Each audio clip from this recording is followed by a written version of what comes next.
নমস্কার। Basirhat মহাবতী college of এডুকেশনের তরফ থেকে এক মহতী প্রয়াস নেওয়া হয়েছে। ভ্যালু অ্যাডেড কোর্স শুরু হচ্ছে, যার নাম হচ্ছে value education for transformative teaching. আজ 5ই মে তার শুভ সূচনা হলো। ক্লাস শুরু হবে 7ই মে থেকে। আমরা এক নজরে দেখে নেওয়ার প্রচেষ্টা চালাবো যে এই কোর্সের পন্থা পদ্ধতি কী কী রয়েছে। 2024-26 সেশনের শিক্ষার্থীদের জন্য এই কোর্স কিন্তু বাধ্যতামূলক, অর্থাৎ এখন যারা 4th সেমে পড়ছে তাদের জন্য এই কোর্স আবশ্যিক। মোট 30 ঘন্টার কোর্স এটি। এখানে ইউনিট থাকছে মোট 5টি, আর প্রত্যেকটি ইউনিটে 6টি করে সাব ইউনিট থাকবে, অর্থাৎ মোট সাব ইউনিটের সংখ্যা থাকছে 30টি। প্রতিদিন শিক্ষার্থীদের জন্য 2টি করে ভিডিও দেখার সুযোগ থাকবে, আর প্রত্যেকটি ইউনিট শেষে 6 নম্বর যে ভিডিও, অর্থাৎ 6 নম্বর যে সাব ইউনিট, সেই সাব ইউনিটের ডিসক্রিপশন বক্সে দেওয়া থাকবে গুগল লিঙ্ক, যে গুগল লিঙ্ক খুললেই শিক্ষার্থীরা 8টি এমসিকিউ টাইপ প্রশ্ন পেয়ে যাবে।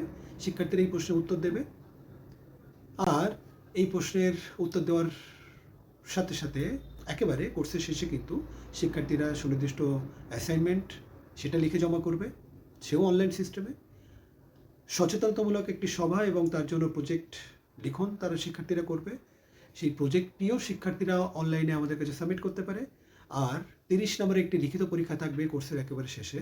সেই লিখিত পরীক্ষাও শিক্ষার্থীরা কলেজে বসে বা নিজের বাড়িতে বসে এই পরীক্ষা দিতে পারবে, এবং সেই পরীক্ষার উত্তরপত্রের ছবি তুলে পিডিএফ বানিয়ে সেটাও কিন্তু অনলাইনে তারা সাবমিট করতে পারবে।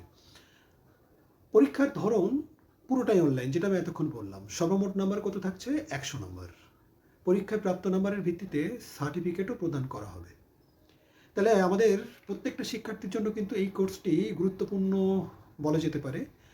তারা এই সার্টিফিকেট তারা কিন্তু যে কোনো রকমের চাকরির পরীক্ষায় তাদের যে এক্সট্রা কারিকুলার অ্যাক্টিভিটি, সেই হিসেবে তারা কিন্তু দেখাতে পারবে এবং এটা মান্যতা পাবে এই কোর্স। সুতরাং এটি শিক্ষার্থীর জন্য গুরুত্বপূর্ণ। তাছাড়া এটা শিক্ষার্থীরা শিখলে তারা এই যে মূল্যবোধ কীভাবে শিক্ষার্থীর মধ্যে সঞ্চারিত করা যায়, অর্থাৎ ভাবি সময় তারা যে শিক্ষার্থীকে পাঠদান করবে, সেই শিক্ষার্থীকে তারা কীভাবে মূল্যবোধের শিক্ষায় শিক্ষিত করে তুলবে, সেই বিষয়গুলো তারা কিন্তু জানবে। এখন আমরা দেখে নেওয়ার প্রচেষ্টা চালাবো যে আমাদের এই কোর্সের মধ্যে কি কি রয়েছে। এই কোর্সের প্রথম যে unit, foundation of value education, এখানে ইউনিট 1 দেখা যাচ্ছে concept and nature of value and value education. এটা পড়াচ্ছেন এনআর স্যার। 2 নম্বর ইউনিট পড়াচ্ছেন এনআর স্যার। 3 নম্বর ইউনিট এনআর স্যার পড়াচ্ছেন। 4 নম্বর ইউনিট এখানে কি রয়েছে? NEP 2020 perspectives on holistic development and values, এটা পড়াচ্ছেন সমদবাবু। 5 নম্বর ইউনিট পড়াচ্ছেন এনআর স্যার। 6 নম্বর ইউনিট চিন্ময়ী ম্যাডাম। আমরা পরবর্তী যে ইউনিট নাম্বার 2, তার যে সাব ইউনিট, সেই সাব ইউনিট এর প্রথমটি পড়াচ্ছেন সাবিনা ম্যাডাম। 2 নম্বর মাননীয় প্রিন্সিপাল স্যার।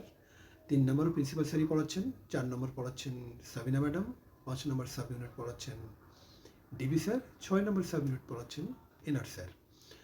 ইউনিট 3 তার যে প্রথম সাব ইউনিট ডিবি স্যার পড়াচ্ছেন। 2 নম্বর সাব ইউনিট পড়াচ্ছেন এসবি স্যার। 3 নম্বর সাব ইউনিট আমাদের অর্পিতা ম্যাডাম পড়াচ্ছেন। 4 নম্বর সাব ইউনিট পাপড়ি ম্যাডাম পড়াচ্ছেন। 5 নম্বর সাব ইউনিট শফিক স্যার। 6 নম্বর sub unit Somnath sir. Unit 4 1 নম্বর সাব ইউনিট অরবিন্দ বাবু। 2 নম্বর সাব ইউনিট অরবিন্দ বাবু। 3 নম্বর সাব ইউনিট পাপড়ি ম্যাডাম। 4 নম্বর সাব ইউনিট সদানন্দ বাবু। 5 নম্বর সাব ইউনিট কার্তিক বাবু। 6 নম্বর সাব ইউনিট কার্তিক স্যার। 5 নম্বর ইউনিট শেষ unit value assessment and professional ethics for teachers. প্রত্যেকটি ইউনিটের জন্যই কিন্তু 6 ঘন্টা করে সময় থাকছে। এখানে 1 নম্বর ইউনিট পড়াচ্ছেন এসকেডি স্যার। 2 নম্বর ইউনিট পড়াচ্ছেন আমাদের প্রিয়াঙ্কা ম্যাডাম। 3 নম্বর ইউনিট কেসিপি স্যার। 4 নম্বর ইউনিট সৃজন স্যার। 5 নম্বর ইউনিট স্বপন বাবু। 6 নম্বর ইউনিট পড়াচ্ছেন জগন্নাথ বাবু। আমরা এই কোর্সের লার্নিং আউটকাম সম্পর্কে আমরা অন্য একটি ভিডিওতে বিস্তারিত আলোচনা করেছি। অবশ্যই বর্তমান সময়ে মূল্যবোধের যে অবক্ষয়, সেই অবক্ষয় থেকে আমাদের ভাবি প্রজন্মকে বাঁচাতে গেলে আমরা যারা প্রশিক্ষণরত শিক্ষার্থী, শিক্ষণ মহাবিদ্যালয়ে আমরা যারা পাঠ গ্রহণ করছি, তাদের কিন্তু এই ভ্যালু এডুকেশন সম্পর্কিত ধারণা থাকা উচিত। আমরা এই মূল্যবোধের শিক্ষায় কিভাবে ভাবি প্রজন্মকে শিক্ষিত করে তুলব, তার জন্য মূল্যবোধের নানান দিকগুলো কিন্তু এখানে আমাদের এই প্রত্যেকটা ইউনিটের ছত্রে ছত্রে আমরা তুলে ধরেছি। তো আমাদের এটা জানতে হবে এবং সবটাই এক উন্নত সমাজ, উন্নত পৃথিবী গড়ে তোলার লক্ষ্যেই।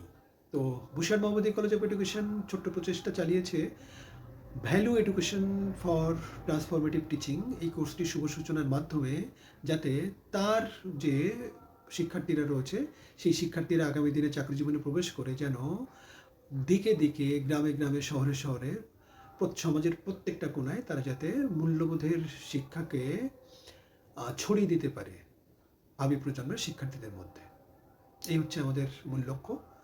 আমরা এখানে একটু দেখে নেওয়ার চেষ্টা করব এই কোর্সের যে ইভ্যালুয়েশন টেকনিক কি আছে। এখানে আমরা দুটি ভাগে ভাগ করেছি, ফর্মেটিভ ইভ্যালুয়েশন আর সামেটিভ ইভ্যালুয়েশন। ফর্মেটিভ ইভ্যালুয়েশনের কথা আগেই বলেছি, আমরা অনলাইন এক্সামিনেশনের মাধ্যমেই এই ফর্মেটিভ ইভ্যালুয়েশন চলবে প্রত্যেকটা ইউনিটের শেষে। যে আমাদের 6 নম্বর সাব ইউনিট, সেই সাব ইউনিটের ডিসক্রিপশন বক্সে থাকবে একটি গুগল ফর্মের লিঙ্ক, সেখানে 8টি করে প্রশ্ন পাবে আর প্রত্যেকটা ইউনিটের শেষে শিক্ষার্থীরা এই ইউনিট সংক্রান্ত যে প্রশ্ন রয়েছে তার উত্তর দেবে।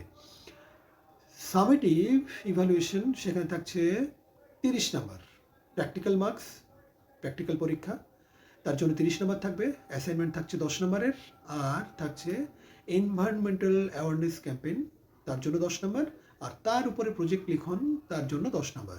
এই মোট 10 এবং 20 মিলে 30 নম্বর থাকছে কিন্তু আমাদের প্র্যাকটিকাম এর জন্য। আমরা পরবর্তীতে দেখে নিচ্ছি লিখিত পরীক্ষা কেমন হবে, সেখানে 30 নম্বর থাকছে, এটাও কিন্তু অনলাইনে হচ্ছে। সেকশন এতে থাকছে very short answer type question, সেখানে 10টি প্রশ্ন থাকবে, প্রশ্নের নাম্বার মান থাকবে 1। সেকশন বি থাকবে শর্ট অ্যান্সার টাইপ কোশ্চেন, সেখানে 2 নম্বর করে থাকবে, আর প্রশ্ন থাকবে কিন্তু 5টি, এখানে আমরা 10 নম্বর পাচ্ছি। আর section C long answer type question, সেখানে থাকবে 2টি প্রশ্ন যার মান থাকবে 5, অর্থাৎ 10 নম্বর। এই হচ্ছে সর্বমোট 30 নম্বর। আমরা আমাদের এই ভ্যালু অ্যাডেড কোর্স এর সম্পর্কে আমরা বিস্তারিত জানলাম। আমরা আশা রাখি আমাদের শিক্ষার্থীরা যারা 4th সেমে পড়ছে তারা আবশ্যিকভাবে এই কোর্সটি তারা করবে। শিক্ষার্থীরা আগ্রহ ভরে এই কোর্সটি সম্পর্কে জানবে এবং যে শিক্ষায় আমরা শিক্ষিত করতে চাইছি আমাদের শিক্ষার্থীকে, সেই শিক্ষায় তারা শিক্ষিত হয়ে উঠবে এবং আগামী তার যে সমাজ, তার যে কমিউনিটি যেখানে সে বসবাস করবে বা যে স্কুলে সে পড়াবে, সেখানকার শিক্ষার্থীদেরকে সে মূল্যবোধের শিক্ষায় শিক্ষিত করে তুলবে। তো সকলকে আরও একবার সাধুবাদ জানাচ্ছি, জানিয়ে আমার বক্তব্য এখানে শেষ করছি। ধন্যবাদ।